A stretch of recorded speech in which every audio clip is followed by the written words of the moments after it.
Como ya se habrán dado cuenta, pareciera ser que el denominador común que explica el paso de los no datos a los datos está íntimamente relacionado con el proceso de digitalización.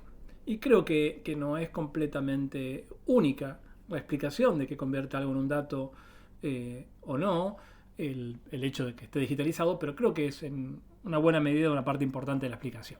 Está clarísimo que en todos estos casos eh, hay una no digitalización que dificulta el proceso de transformación y de análisis de la información, en tanto que en estos justamente la digitalización facilita la manipulación y la transformación y el análisis de la información. Eh, y si vamos a confiar en este criterio de la digitalización como el atributo, la dimensión que explica el pasaje de la simple información a los datos, creo que históricamente deberíamos pensar en el año 1947 como un punto de inflexión. Este año fue el año en el cual se demuestran las capacidades y el invento del transistor en los laboratorios Bell. Y ese es quizá el hito histórico fundamental que nos separa una era analógica de la era digital. Eso no quiere decir que, por supuesto, en la década del 50, 60, todo hubiera sido digital. De hecho, no lo es. Miren el ejemplo que vimos en el video anterior de la película de 1981 de Brian De Palma. Eso está bien posterior a 1947. Pero está claro que antes del 47, antes de la década del 50, es muy difícil que encontremos procesos digitales en forma habitual. Casi no lo hay. Y los procesos digitales empiezan a aparecer claramente después de la década del 60, del 70. Así que tenemos que pensar en cuál es dónde se origina de alguna manera la ciencia de datos como algo ubicuo, pensando que los datos empiezan a llenarnos por todos lados, como vimos en estos ejemplos. Tendríamos que pensar este punto de inflexión del año 1947 con la invención del transistor. Pero bien, pensemos ahora por un segundo en el origen de los datos. ¿Cuáles son las fuentes de los datos con los que normalmente vamos a trabajar? Es muy difícil, como cualquier listado, que sea completamente exhaustivo, pero creo que en estas fuentes que están mencionadas acá debemos encontrar la mayor parte del origen de la información con la cual estamos trabajando hoy en día, ¿no? Las APIs son una de las fuentes importantes. Claramente hay muchísimas APIs donde uno mediante en Internet, con una dirección de Internet, puede conseguir en forma estructurada y estandarizada datos. Eso es algo muy común. Mercado Libre tiene APIs, por ejemplo, que son bastante usuales. Otra fuente que vamos a ver algún ejemplito en estos videos es lo que se llama web scraping. ¿Qué es el web scraping? Es básicamente visitar páginas de Internet y sacar de las páginas información semiestructurada o no estructurada que nos parezca útil, y con algunos procesos que pueden ser más o menos difíciles darle algún tipo de estructura para que sea más fácil de analizar. O sea, web scraping básicamente es ir a Internet a buscar información, pero no ir a buscar información que ya viene de una manera naturalmente y cómodamente estructurada, sino que en general va a venir semiestructurada o no estructurada, y vamos a tener que darle cierta estructura. A esa idea de navegar la web buscando datos no estructurados o semiestructurados se lo llama web scraping. Otra fuente fundamental tiene que ver con los archivos planos, ¿no? Como los archivos CSV separados por coma, texto separado por coma, o las planillas de cálculo. Esos tipos de archivos planos son una fuente importante. Y un poco más general que esto, tenemos que pensar en las bases de datos relacionales, ¿no? Por ejemplo, cualquier base de datos que es consultada mediante el lenguaje SQL o algunas plataformas como MySQL, que es libre y gratuita y es muy usual. Uno puede conectarse, por ejemplo, con R, con un protocolo a MySQL, y uno accede a un conjunto de tablas relacionales que conforman una base de datos. Eso es muy fácil de analizar, a eso lo vamos a llamar información estructurada, y es una de las grandes fuentes de información, sobre todo que se trabaja en la industria y en los negocios. Por supuesto, hay diferentes protocolos de intercambio de información, como el FTP, que nos permiten acceder rápidamente a datos. Las páginas web, claro que sí, sea con web scraping o con alguna otra metodología, nos permiten, son también una fuente de datos importante. Sensores, como veíamos en los gráficos anteriores, sean sensores remotos como son los satélites, o sensores no remotos, como pueden ser detectores de ondas electromagnéticas en la cabeza o signos vitales de un paciente.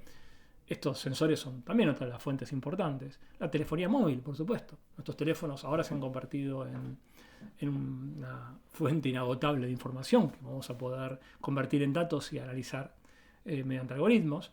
Los juegos en red, que ahora hace un par de décadas ya se han hecho comunes. Toda esa información digital que se transmite de un punto a otro, entre varios puntos, y es susceptible de ser manipulada y transformada.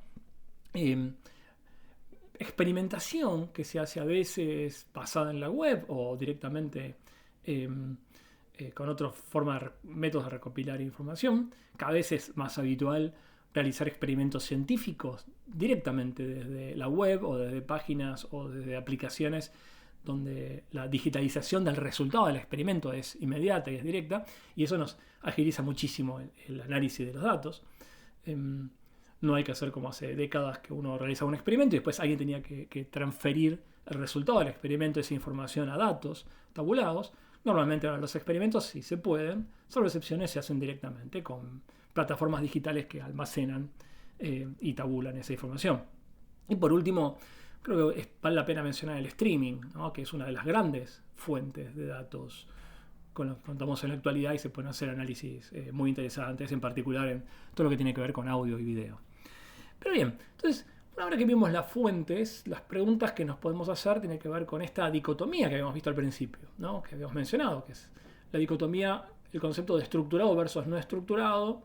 Y vamos a empezar primero pensando en lo más sencillo, que es lo más fácilmente caracterizable, que son los datos estructurados. Bien, entonces, cuando uno piensa en datos estructurados, estamos, por lo menos en ciencia de datos, estamos pensando que tenemos el siguiente esquema de codificación de información en la cabeza.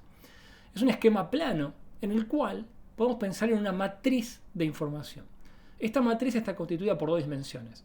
La dimensión de las filas, que conceptualmente la vamos a pensar como en nuestras instancias, observaciones o unidades de análisis. Y en la otra dimensión, que son las columnas, que es donde vamos a codificar las variables o los atributos que caracterizan a cada una de estas unidades observacionales o instancias. Y en ese sentido, cualquier elemento, el elemento IJ de esta unidad, de este esquema de información, lo vamos a analizar siempre como el valor que para la unidad observacional iésima le corresponde al atributo J. En ese sentido es que el paradigma esencial de los datos estructurados es esta matriz en la cual siempre pensamos que en las filas tenemos las observaciones y en las columnas en las filas tenemos las observaciones, decía, y en las columnas tenemos los atributos. Y en cada celda representa el valor que un cierto atributo tiene para una cierta observación. Este es el esquema fundamental del dato estructurado. Por supuesto, a veces es más difícil reconocer esta estructura porque un ejemplo sencillo es pensar en la diferenciación de lo que se llama el formato ancho o el formato largo en los datos estructurados. No es el único, pero es una diferenciación bastante frecuente. ¿Y en qué consiste? Consiste en lo siguiente. Consiste en el formato ancho. Es un formato en el cual nos aseguramos que en las columnas de la matriz, de la tabla, están absolutamente todos los atributos que queremos medir. En este ejemplo en particular. Acá tenemos dos unidades observacionales, dos observaciones, la 1 y la 2. Y a cada una de ellas le medimos tres atributos, X y Z. Y tenemos, para estas dos observaciones y tres atributos, 6 valores de medición distintos. Pero esta misma información uno la podría transformar en lo que se conoce como el formato largo. Y ahora tenemos, en vez de tener 2 filas, ahora tenemos 6 filas. ¿Por qué? Porque cada una de estas 6 filas se convierten en la combinación de observación y atributo. Entonces tenemos la observación 1 con el atributo X, la 2 con el X, la 1 con el Y, la 2 con el Y, la 1 con el atributo Z y la 2 con el atributo Z. Y para cada una de estas combinaciones, observación y atributo, le asignamos el valor que le corresponde. Como se verá, es trivial. Hay un sí solo sí entre la codificación ancha y la codificación larga. Uno siempre puede pasar del formato ancho al largo y viceversa. Pero lo que es importante entender es que ambas codificaciones corresponden a este esquema, a este paradigma.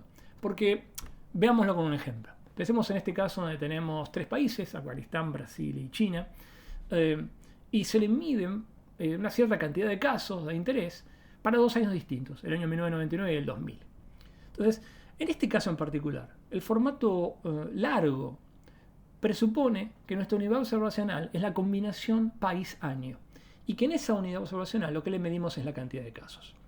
Pero el formato ancho equivale a pensar ahora que la unidad observacional es el país y lo que ahora a esta unidad observacional se le mide son 2 atributos distintos, que son los casos del año 99 y los casos del año 2000. En ambos casos podemos darnos cuenta que estamos respetando este paradigma de observaciones y variables. Porque lo que está cambiando es si consideramos a una observación simplemente como el país o a la combinación país y año. Para algunas tareas nos sería interesante pensar directamente a la unidad observacional como el país y pensar que estas 2 mediciones son 2 atributos que nos interesa separar, ergo las tenemos como 2 columnas distintas. Y para otras aplicaciones nos servirá más pensar en la unidad observacional directamente como la combinación país y año. Y en ese sentido es que vamos a tener más observaciones y ahora un solo atributo que es la cantidad de casos. Pero de nuevo, y para finalizar este video, recordar que tanto el formato ancho como el formato largo obedecen a este paradigma de esquema muy fuerte, que es la idea del concepto estructurado, donde cada fila es una unidad de análisis y cada columna es un atributo que se le mide a esa unidad de análisis.